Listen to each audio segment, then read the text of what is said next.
Lá fora, ocultos na vastidão do espaço, há planetas tão estranhos que nem mesmo a ficção científica poderia tê-los imaginado. Pela primeira vez, cientistas estão descobrindo planetas alienígenas além do nosso sistema solar. Lugares onde o gelo é quente e a chuva é feita de ferro. Eles são inexplorados, extraordinários e imprevisíveis. E em algum lugar, em meio a esses estranhos novos mundos, os cientistas procuram as maiores de todas as descobertas. Planetas como os nossos, planetas alienígenas. Planetas alienígenas.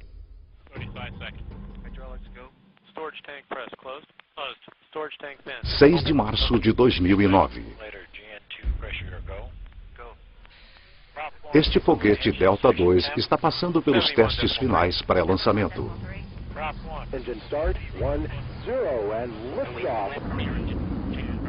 É o início de uma missão extraordinariamente ambiciosa.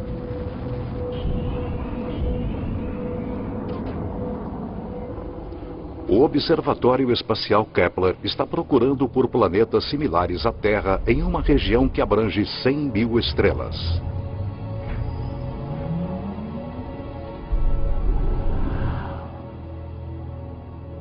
É a culminação de uma jornada que começou há mais de uma década, com uma das mais profundas descobertas científicas jamais realizadas.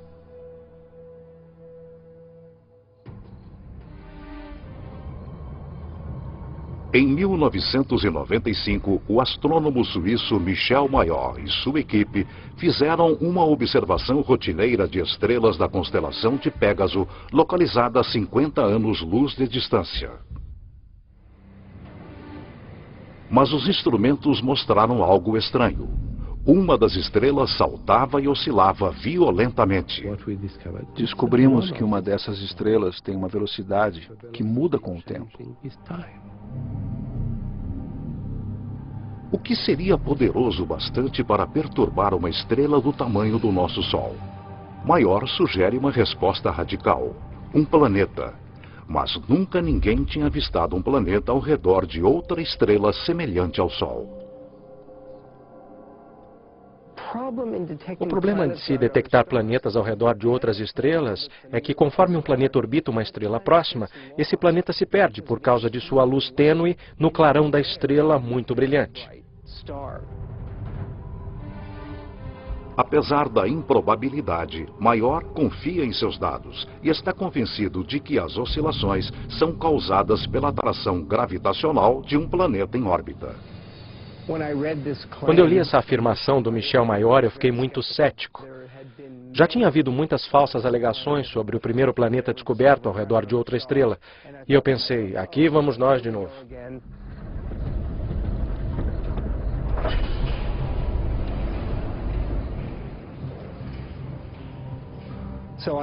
Então eu decidi observar a estrela por 4 noites consecutivas.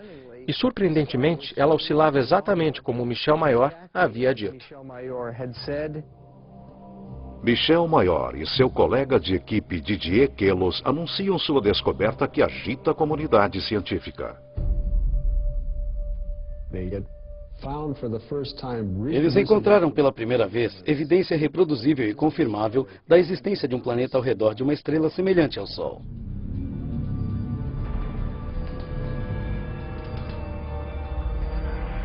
Oficialmente chamado 51 Pégase B, o planeta foi apelidado Belerofonte, em homenagem ao herói grego que domou o cavalo alado Pégaso. É um planeta que quebra todas as regras.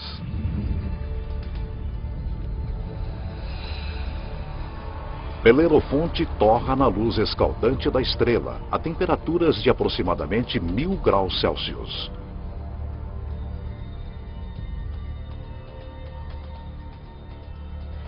Tem quase 150 vezes a massa da Terra e é um gigante gasoso como Júpiter. Um gigante gasoso é um planeta composto principalmente por hidrogênio e hélio. Apenas as camadas exteriores são gasosas, mas por dentro são comprimidos a pressões tão gigantescas que não se parecem nada com gás. Diferente de qualquer coisa encontrada em nosso sistema solar, esta é uma classe completamente nova de planeta, que os cientistas chamam de Júpiter quente. Se formos ao Havaí e observarmos o fluxo da lava de lá, um Júpiter quente é tão quente quanto. É muito quente mesmo. A Terra se encontra a uma distância confortável de 150 milhões de quilômetros do Sol. Como esses Júpiteres quentes estão aproximadamente 100 vezes mais próximos, a quantidade de luz do Sol que eles recebem é 10.000 vezes maior. Se isto fosse uma estrela e isto um Júpiter quente, o Júpiter quente estaria a 3 ou 4 diâmetros estelares de distância da estrela. Então seria 1, 2, 3. Um Júpiter quente estaria próximo assim de sua estrela. Júpiteres quentes estão sujeitos à força de maré. Eles ficam virados com a mesma face para a estrela o tempo todo, assim como a Lua em relação à Terra. É permanentemente dia de um lado e permanentemente noite do outro. Se eu estivesse preso num Júpiter quente, eu gostaria de estar do lado de trás e torceria para que parte do calor do lado da frente, virado para a estrela, chegasse até a parte de trás.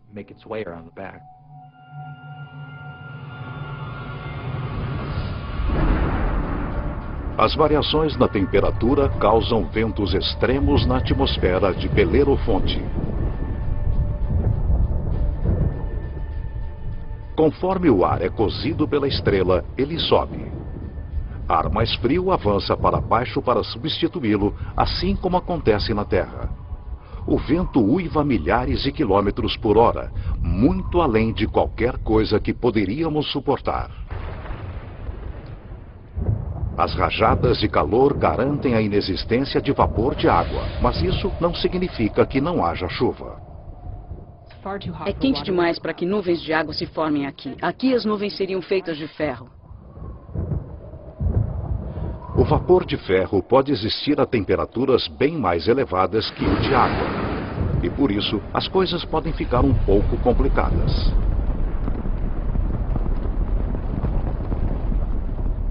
É melhor que seu guarda-chuva seja bem resistente, porque o ferro vai começar a cobri-lo rapidamente, torná-lo extremamente pesado e simplesmente o destruiria.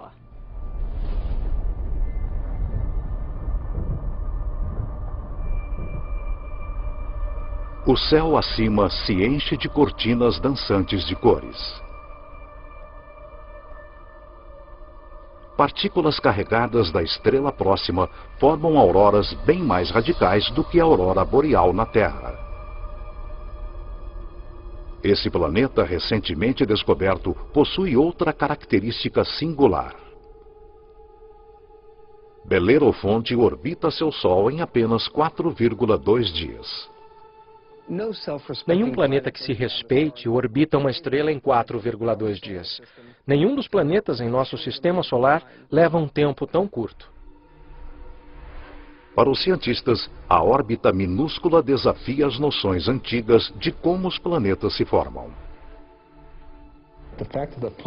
O fato de que o planeta orbitava a cada 4 dias era um enigma total. Até que uma noite, no meio da noite, acordei e pensei, isso deve ser prova de que os planetas migram para dentro. Eles não ficam parados onde estão. A chave do enigma encontra-se em como os planetas se formam. Os planetas são um subproduto da formação das estrelas. Quando as estrelas se formam, elas têm um disco de poeira e detritos à sua volta, e desses detritos formam-se os planetas. Muito do que sabemos vem do telescópio espacial Hubble, conforme ele se volta para regiões como a nebulosa da Águia. Essa nuvem interestelar é adornada por discos de poeira e gás que se contraem. Um aglomerado gigante se forma no centro de cada disco. As temperaturas chegam a 10 milhões de graus Celsius. A mesma fusão nuclear que energiza nosso Sol é liberada.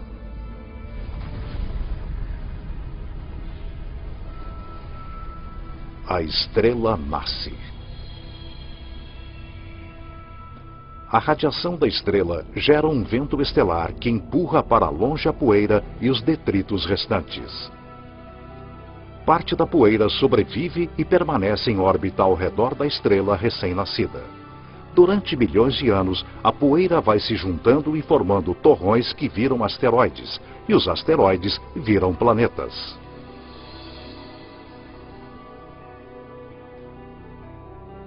Esses planetas migram através do disco até que encontram uma órbita estável. É por isso que Belerofonte está tão perto de sua estrela-mãe. Mas um planeta recentemente descoberto encontrou sua órbita estável num lugar em que nenhum planeta deveria ir. 2001. O telescópio espacial Hubble está direcionado para uma estrela obscura a uns 150 anos-luz de distância da Terra na constelação de Pégaso. Essa é a mesma região onde Belerofonte foi descoberto 6 anos antes. O Hubble está rastreando outro Júpiter quente descoberto pelo astrônomo Geoff Marcy. Mas este é diferente de Belerofonte. Provavelmente você já ouviu falar do planeta HD 209458b. É um nome terrível. Um nome terrível para um planeta terrível. O HD 209458b foi apelidado por alguns como Osíris, o deus egípcio dos mortos. Osíris tem mais de 200 vezes a massa da Terra. Ele migrou para perigosamente perto de seu Sol. A apenas 6,5 milhões de quilômetros da superfície solar flamejante, Osíris arde no inferno planetário. A temperatura média diária em Osíris é de mais de 1000 graus Celsius. Esqueçam o aquecimento global. Isso é fritura global. E ela faz Osíris perder aproximadamente 500 mil toneladas métricas de ar por segundo. Há um vazamento de gás, um fluxo contínuo de hidrogênio e hélio. E isso está formando uma nuvem grande, enorme ao redor do planeta. Sua atmosfera está vazando para dentro do espaço. Os cientistas especulam que um rastro colossal de gás esteja movendo-se em espiral através do planeta por milhares de quilômetros. Osíris apresenta para os astrônomos uma oportunidade sem precedentes. Usando o Hubble, eles analisam a atmosfera inchada do planeta alienígena. Esta é a primeira vez que podemos determinar a composição da atmosfera de um planeta extrasolar.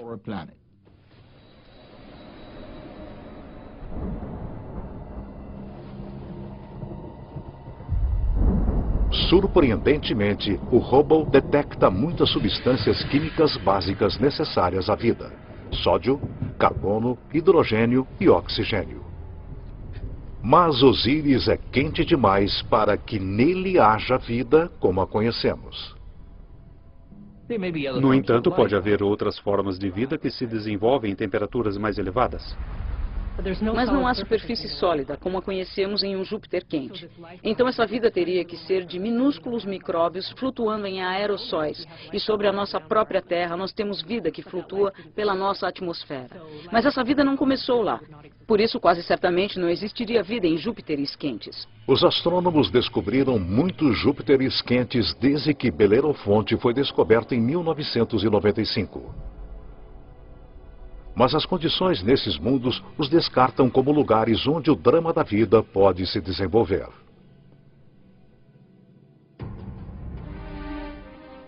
No entanto, um desses gigantes gasosos é um planeta que desafia as regras da evolução.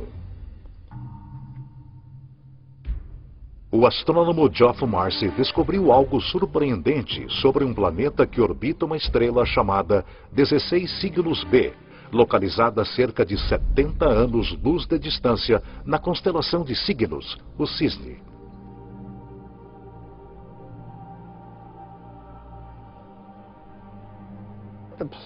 O planeta estava claramente em uma órbita alongada, o que o trazia para perto e depois para longe da estrela-mãe. E claro, isso desafiava nossas expectativas baseadas em nosso próprio sistema solar, onde todos os planetas circundam nosso Sol em órbitas quase circulares, como aqueles sulcos em um disco de vinil. Como um gigantesco ioiô no espaço, o gigante gasoso vai para frente e para trás, atravessando seu sistema solar. Seria como se a Terra fizesse uma investida de mais de 40 milhões de quilômetros para mais perto do Sol e depois ultrapassasse Marte em direção a Júpiter todos os anos.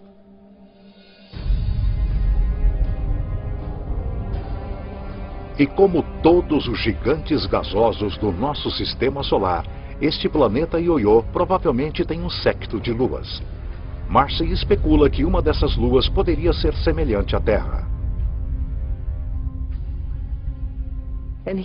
E é aí que começa a história interessante.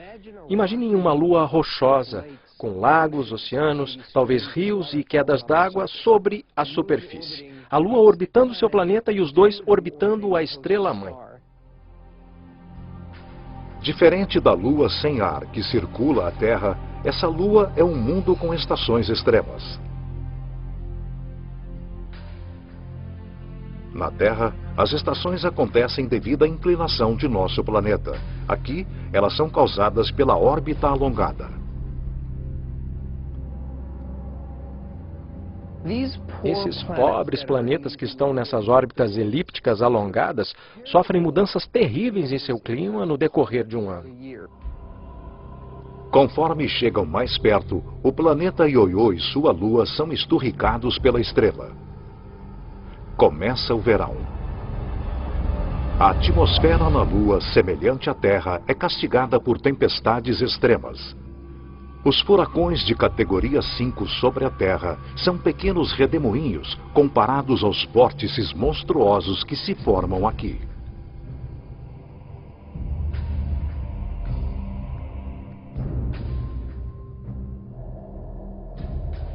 As nuvens ficam mais espessas conforme a água evapora. As temperaturas aumentam dramaticamente. Qualquer água ou gás aqueceriam. E, de fato, os oceanos ferveriam e virariam vapor. Seria como uma enorme sauna. Durante o pico do verão, toda a Lua é sufocada por temperaturas de mais de 400 graus Celsius.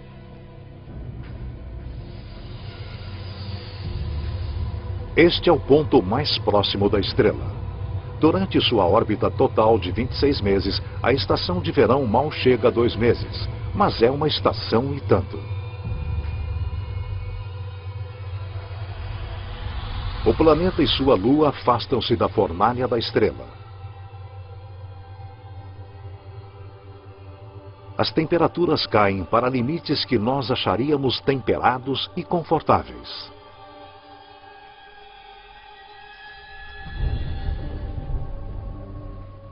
Com a chegada do outono, as chuvas retornam para a lua tostada.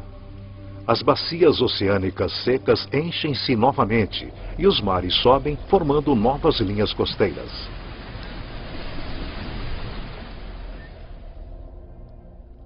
A tranquilidade prevalece, conforme o planeta Ioiô e sua lua entram no congelamento do inverno. Agora, a mais de 320 milhões de quilômetros da estrela, o céu de dia é escuro. As temperaturas oscilam ao redor de menos 160 graus Celsius.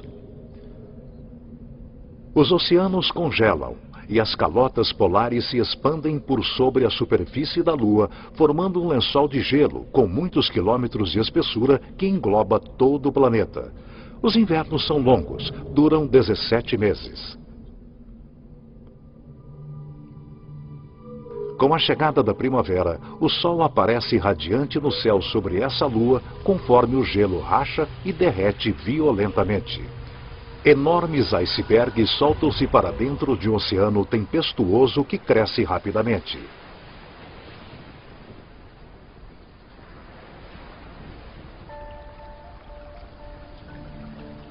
Por 2 períodos muito curtos, durante o degelo da primavera e as chuvas do outono, o clima sobre essa lua, semelhante à Terra, fica fresco e confortável.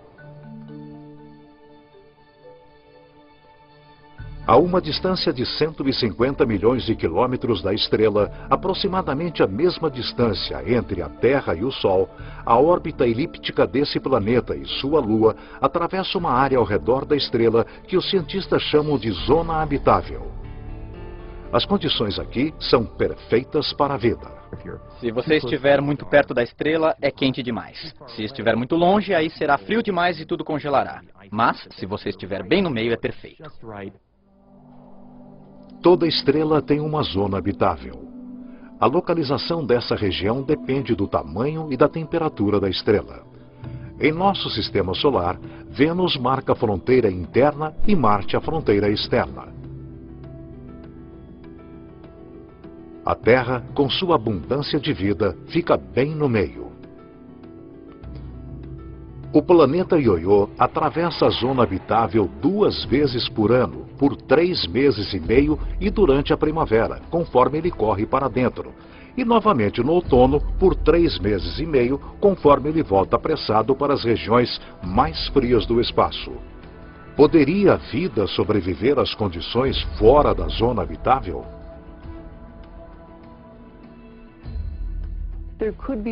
É possível que haja formas de vida inteligentes o suficiente para hibernarem, como fazem os animais da Terra durante a estação de inverno.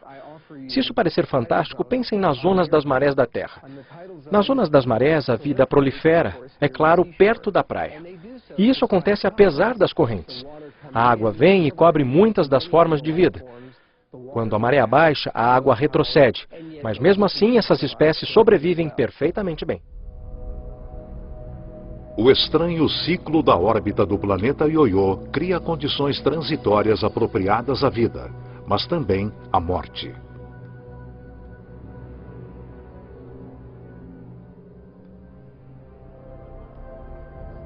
Alguns planetas alienígenas são até mais bizarros. Imaginem um mundo que não tem estrela para orbitar. Os cientistas especulam que a nossa galáxia esteja cheia de planetas errantes, vagando pelos caminhos obscuros do espaço interestelar. São planetas órfãos, planetas expulsos de seu sistema solar pelo caos da migração planetária. Os astrônomos chamam esses mundos de planemos. Planemos são planetas sem estrela. Eles vagam pela galáxia indefinidamente. Que força gigantesca seria necessária para expulsar um planeta de seu sistema solar?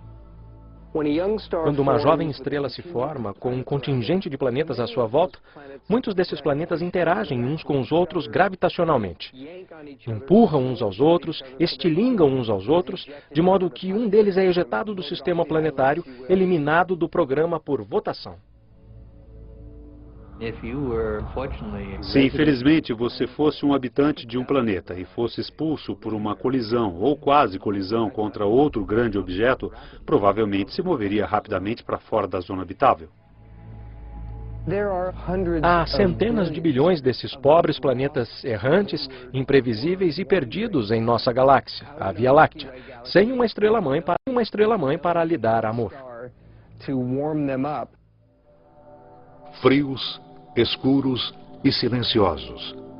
Como os planemos não têm sol, eles são mundos sem dias nem anos.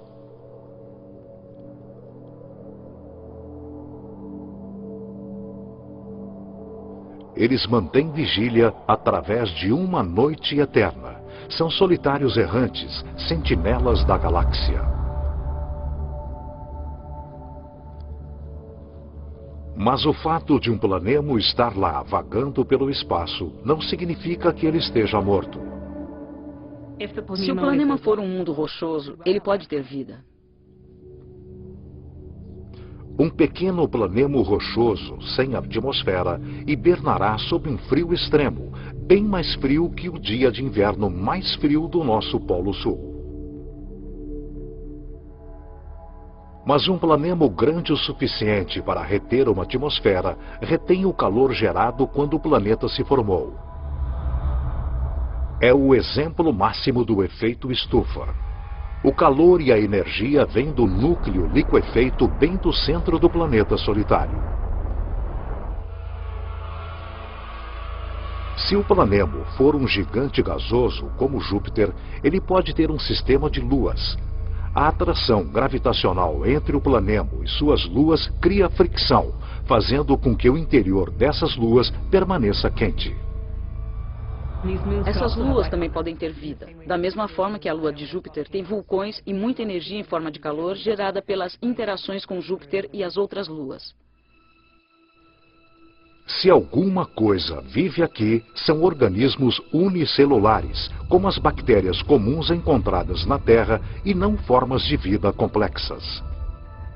Sem um sol para propiciar fotossíntese, esses minúsculos organismos obtêm sua energia da química do solo do planemo ou de sua lua.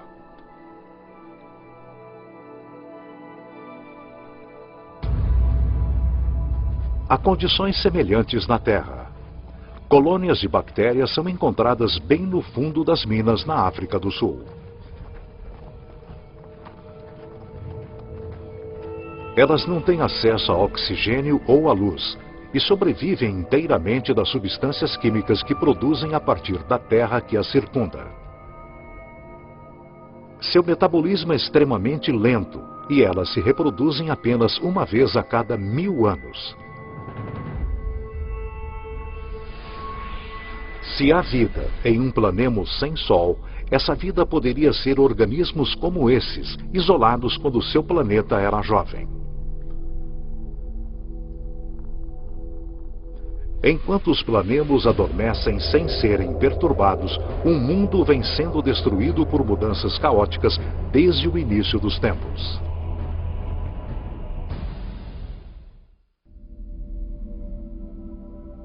Em 2003, os astrônomos confirmam a existência de uma relíquia do início dos tempos na constelação de Escorpião.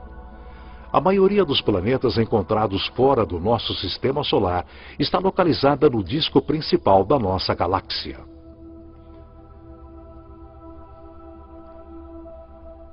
Mas este mundo está empoleirado bem acima do halo da Via Láctea, em um agrupamento de quase 10.000 estrelas primordiais.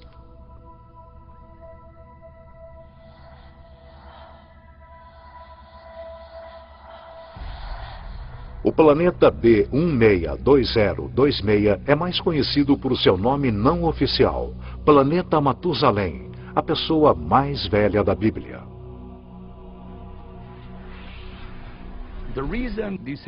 Ele ficou conhecido como Planeta Matusalém, porque aquele agrupamento tem cerca de 12 bilhões de anos. A Terra é uma adolescente planetária comparada ao velho Matusalém. Aproximadamente 8 bilhões de anos antes da Terra se formar, Matusalém já era um jovem gigante gasoso, talvez com tempestades violentas e um séquito de luas.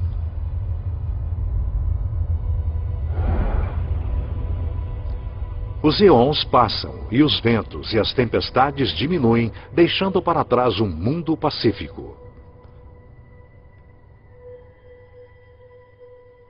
De repente, duas estrelas surgem no céu. Elas são os centros queimados de estrelas mortas há muito tempo, assombrando o agrupamento. No ambiente muito denso de um agrupamento globular, há muitas colisões estelares e quase colisões, sistemas em que uma estrela é chutada para fora e outra é chutada para dentro. Em uma dança cósmica de gravidade semelhante à migração de planetas, uma das estrelas é expelida e substituída pela estrela-mãe de Matusalém. Matusalém agora é um planeta com 2 sóis. Todos os dias há 2 alvoradas e 2 ocasos. Todas as nuvens e todos os objetos projetam 2 sombras. Com o tempo, a estrela-mãe original começa a se expandir, um sinal de que a estrela está morrendo. Ela incha até se tornar uma estrela gigante vermelha e transbordar para a estrela de nêutrons. A estrela de nêutrons devora a gigante vermelha.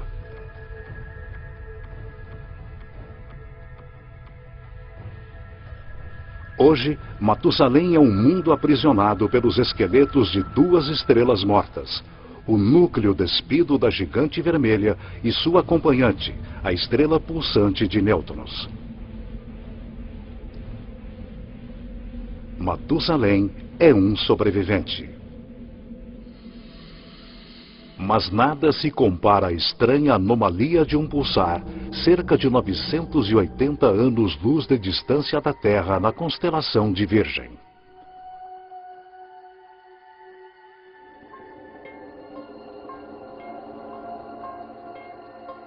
De longe, um pulsar parece uma luz piscando. Mas de perto, os pulsares bombardeiam seus arredores com radiação letal. Não há lugar para planetas. No entanto, alguma coisa interfere com a precisão deste pulsar. Uma explicação seria que a anomalia é causada por um planeta. Mas muitos astrônomos não acreditam que existam planetas orbitando pulsares.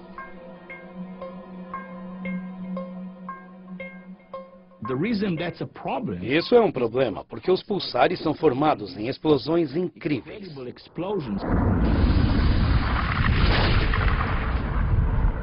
Quando uma estrela gigante vermelha explode, uma bola de fogo titânica conhecida como supernova libera tanta energia em 1 minuto quanto o nosso Sol gera em toda a sua vida. Quando uma estrela vira supernova, a onda de choque é tão imensa que é difícil imaginar que qualquer planeta sobreviva a ela. Quando a poeira cósmica se dissipa, tudo o que resta é o núcleo destruído da gigante vermelha, pulsando no centro de um campo de detritos em expansão.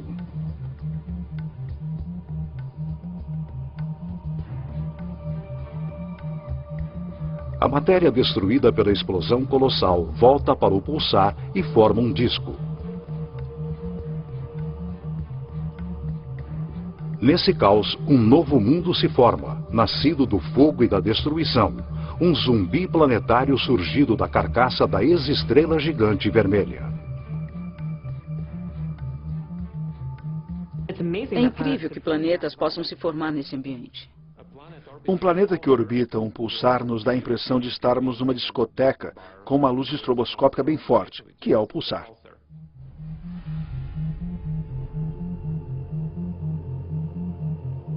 A radiação dessa fera estelar quebra as moléculas orgânicas necessárias à vida. O pulsar tem campos magnéticos muito fortes, que giram conforme a estrela gira rapidamente e suga qualquer material, elétrons, prótons, e os acelera e os arremessa para fora em alta velocidade.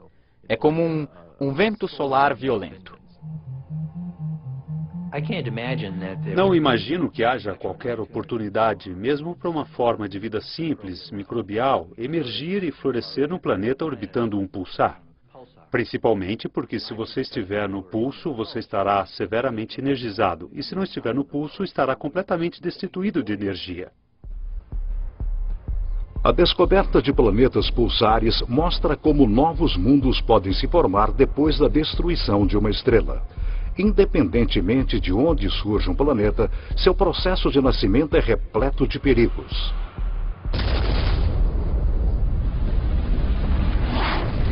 Às vezes, a violência é tanta que o fim do mundo chega antes de seu início. Em 2007, astrônomos usando o telescópio gigante Gemini Norte fazem uma estranha descoberta no agrupamento das Pleiades, cerca de 400 anos-luz da Terra. Uma estrela conhecida apenas por seu número de catálogo, HD 23514, é cercada por uma nuvem gigante de poeira e gás com um formato de uma rosca. A estrela no centro dessa formação tem cerca de 100 milhões de anos. Um bebê cósmico em termos astronômicos. O nosso Sol é 45 vezes mais velho. As condições são perfeitas para que se formem planetas. Mas a análise espectral descobre algo estranho. A poeira está completamente pulverizada.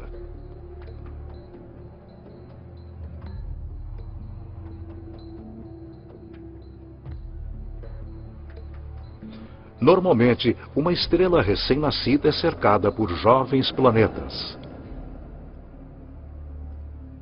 Os planetas se formam ao redor da jovem estrela em um disco protoplanetário de gás e poeira. Então, esses planetas seguem seu alegre destino, orbitando a estrela, sem perceberem que estão em uma órbita próxima demais de outro planeta. Bilhões de anos atrás, dois planetas primordiais que orbitavam a HD 23514 espiralam para sua morte. Conforme os dois mundos se aproximam, as forças das marés achatam cada planeta do formato de esfera para o formato ovalado. As forças das marés achatam cada planeta do formato de esfera para o formato ovalado.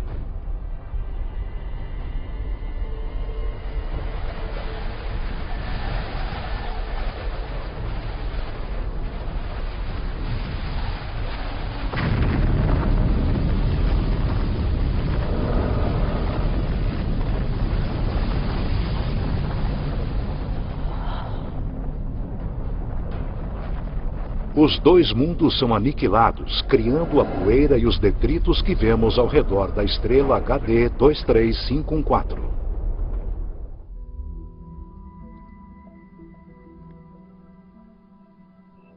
Há um novo planeta lá fora, um planeta cuja existência antes desconhecíamos. Não é apenas um planeta, é um novo tipo de planeta. Terra sob asteroides. Gosto de chamá-los de superterras. Eles são como a Terra, só que maiores, com até 10 vezes a massa da Terra.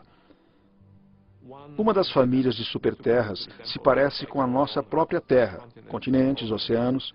Algumas podem ser muito secas, como Marte. E também tem outra família que chamamos de mundos aquáticos, ou planetas oceanos, que são completamente cobertos por água. Bem-vindos a Gliese 581c.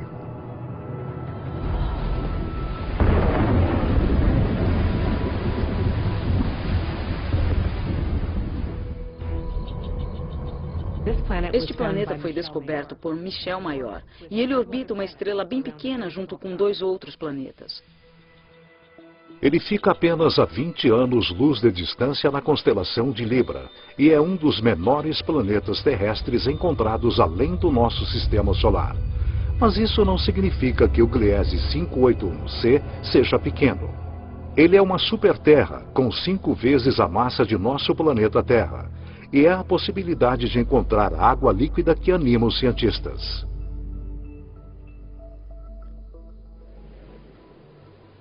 Um planeta oceano dá a sensação de estarmos no meio do Oceano Pacífico, sem terra à vista, só água. Acima, nuvens brancas volumosas e céu azul. Os ventos sobre o mundo oceano são semelhantes aos da Terra. É um ótimo lugar para se velejar. O clima é absolutamente perfeito. Todos os dias o céu está azul e o sol fica sempre no mesmo lugar. Assim fica fácil fazer a previsão do tempo. Não há terra em lugar algum, nem bem abaixo da superfície.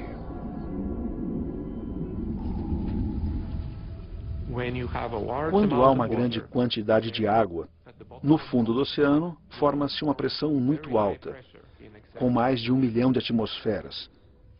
E essa pressão comprime a água líquida, que é o oceano, para um estado que chamamos de gelo 7.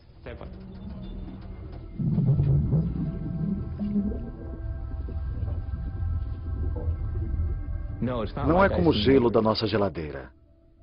As moléculas de água no gelo da nossa geladeira são meio que todas embaralhadas.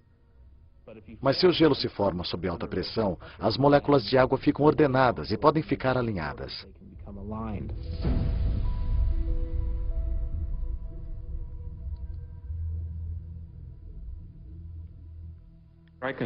Posso mostrar um cristal que é um bom equivalente ao gelo 7. Halita, também conhecida como sal de rocha.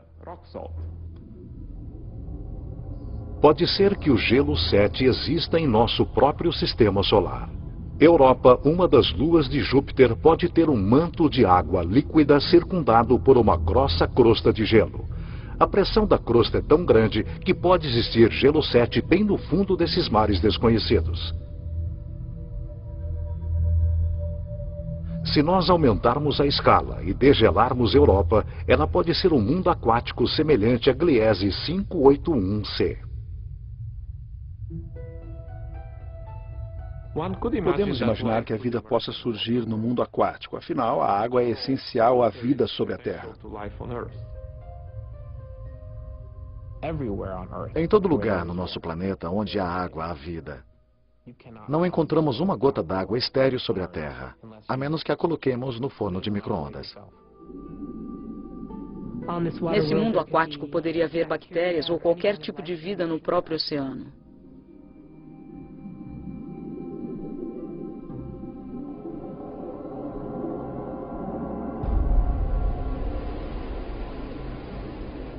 Mas nem todas as superterras são mundos aquáticos repletos de vida. Quando falamos de superterras, falamos de duas famílias principais. Em sua maior parte rochosa, com um pouco de água, e em sua maior parte aquática, com um oceano sem fim. Mas temos que adicionar uma terceira família, de provavelmente superterras e planetas similares à Terra, muito raros, chamados planetas carbono.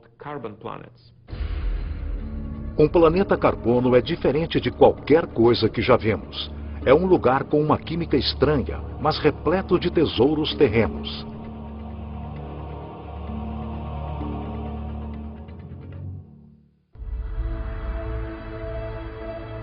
Por toda a nossa galáxia, há planetas que são áridos, pobres e inóspitos. Mas a ciência está na trilha de um novo tipo de planeta, um mundo inteiro de tesouros. Em nosso sistema solar, em nosso Sol e em todas as estrelas próximas, há sempre mais oxigênio do que carbono.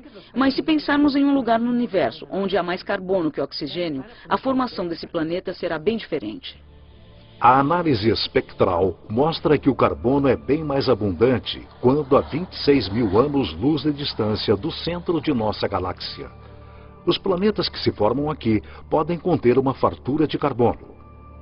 O céu matutino de um mundo de carbono seria qualquer coisa, exceto límpido e azul. Eu imagino uma névoa amarela com nuvens pretas de fuligem. E conforme penetramos mais na atmosfera, eu imagino lagos feitos de compostos como metano ou gasolina. Imagino esses poços borbulhantes, mal cheirosos de lodo negro, como poços de petróleo.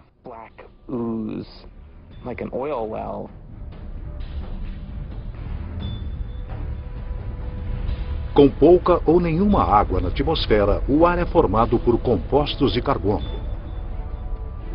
Metano, butano, pentano, benzeno, todos esses tipos diferentes de compostos de carbono que se separam no refino da gasolina. Um dia pode chover benzeno, no outro pode chover butano.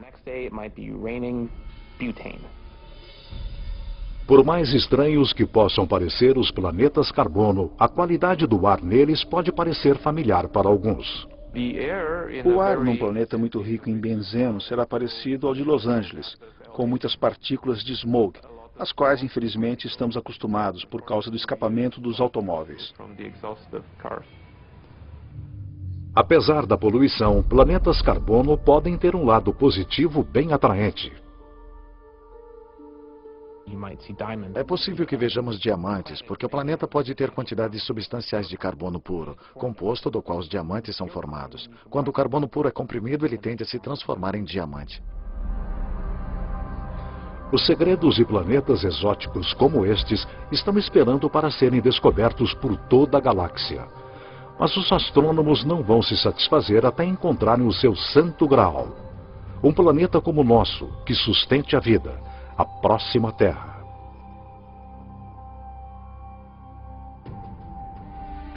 Sempre me perguntam se eu acho que vamos encontrar outro planeta como a Terra. E eu respondo, com certeza.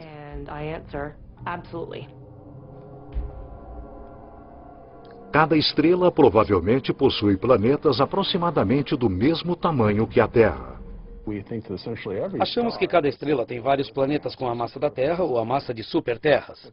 Então, se temos 200 bilhões de estrelas na galáxia, pode haver 400 bilhões de terras ou mais.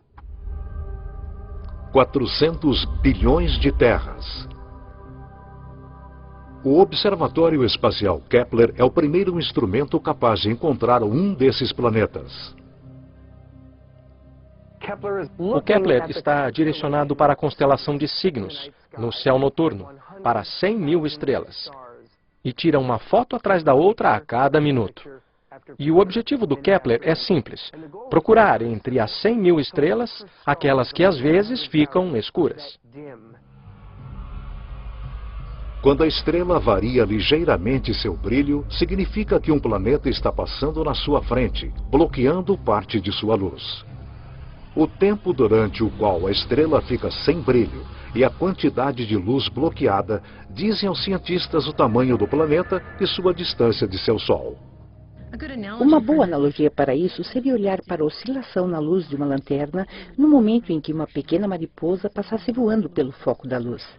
A variação na luz conforme o planeta transita é minúscula.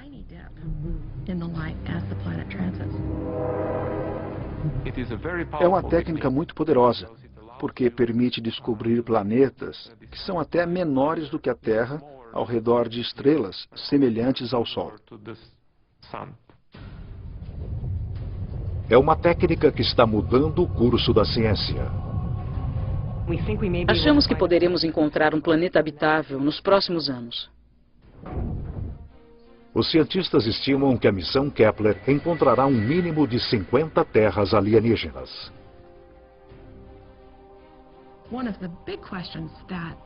Uma das grandes dúvidas de quem procura vida fora da Terra hoje é: será que reconheceremos a vida se a descobrirmos? As condições em uma terra alienígena podem fazer com que a vida evolua de forma diferente. Minha esperança é que vamos ver algum sinal que nos arrepiará totalmente. Seja qual for esse sinal, será o primeiro capítulo da maior história científica jamais contada. Versão Marshmallow São Paulo.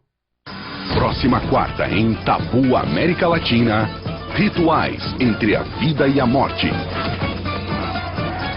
No Nat Geo.